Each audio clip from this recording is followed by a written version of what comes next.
ഇടുക്കിയിലേക്ക് പോകണം. അവിടെ ഇടുക്കി മൂന്നാറിൽ സംഭവിക്കുന്നുണ്ട് പടയപ്പ.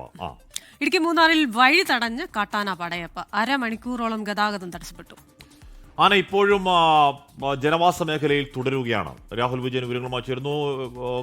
പടയപ്പയുടെ ദൃശ്യങ്ങളാണ് പ്രേക്ഷകർ കാണുന്നത്. വഴിയിൽ കൂടെ ഇങ്ങനെ പ്രതാപശാലയായി നടന്നു വരുന്ന പടയപ്പയുടെ ദൃശ്യങ്ങൾ പ്രേക്ഷകർ കാണുകയാണ്. രാഹുൽ വിജയൻ ചെയ്യുന്നു. രാഹുൽ, പടയപ്പ ഇടയ്ക്കിടയ്ക്ക് ഉപദ്രവകാരിയൊക്കെ ആവുന്ന വാർത്തയൊക്കെ സ്ഥിരം ഇടയ്ക്കിടയ്ക്ക് വരുന്നുണ്ട്.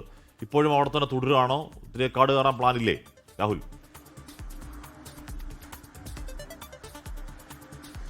അശ്മി, കാട് കയറാൻ എന്തായാലും പടയപ്പ കൂട്ടാക്കിയിട്ടില്ല. അത് കഴിഞ്ഞ കുറച്ച് നാളുകളായിട്ട് അങ്ങനെ തന്നെ തുടരുകയാണ്. ഇത് പുതുമയുള്ള ദൃശ്യങ്ങളൊന്നുമല്ല, പക്ഷേ കാണുന്ന ആളുകൾക്ക് ഒരു കൗതുകം അത്ര മാത്രമേ ഉള്ളൂ. ഇതിപ്പോൾ സൈലന്റ് വാലിയിലാണ് കാട്ടാന നടു റോഡിൽ ഇറങ്ങി നിന്നത്. ഒരു അരമണിക്കൂറോളം ഗതാഗതം തടസ്സപ്പെട്ടു. അതുവഴിയത്തെ ഒരു ജീപ്പ് യാത്രികൻ പകർത്തിയ ദൃശ്യങ്ങളാണ് ഈ കാണുകയും ചെയ്യുന്നത്. വാഹനത്തിന്റെ ഹോൺ മുഴക്കി നോക്കി, ആന മാറുമോന്ന് നോക്കി, പക്ഷെ മാറിയില്ല. പിന്നീട് RRTയെ വിളിച്ചു വരുത്തി ആനയെ മാറ്റുകയായിരുന്നു എന്നുള്ളതാണ് നമുക്ക് മനസ്സിലാക്കാനും കഴിയുന്നത്. ആന ഇപ്പോഴും ജനവാസ മേഖലയിൽ തന്നെ തുടരുകയാണ്. പ്രദേശത്ത് ഒരല്പം കൃഷിയൊക്കെ നശിപ്പിച്ചതായി പറയുന്നുണ്ട്.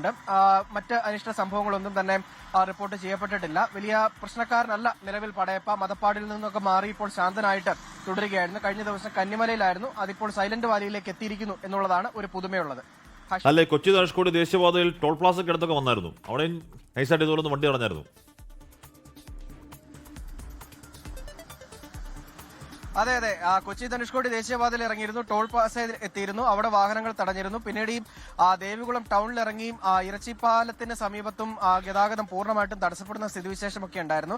പക്ഷേ പടയപ്പ അത് അത്ര കാര്യമാക്കുന്നില്ല. റോഡിലൂടെ വാഹനം വരുന്നതോ അല്ലെങ്കിൽ ആളുകൾ നടന്നു പോകുന്നതോ ഒന്നും കാര്യമാക്കുന്നില്ല. റോഡരികിൽ നിർത്തിയിട്ടിരിക്കുന്ന വാഹനങ്ങൾ, അതിനകത്ത് പച്ചക്കറി ഉണ്ടെങ്കിൽ അതൊക്കെ ഭക്ഷിക്കും. മാത്രമല്ല, വഴിയോര കടകളിൽ എന്തെങ്കിലും ഭക്ഷ്യസാധനങ്ങൾ ഉണ്ടെങ്കിൽ അതൊക്കെ ഭക്ഷിക്കും.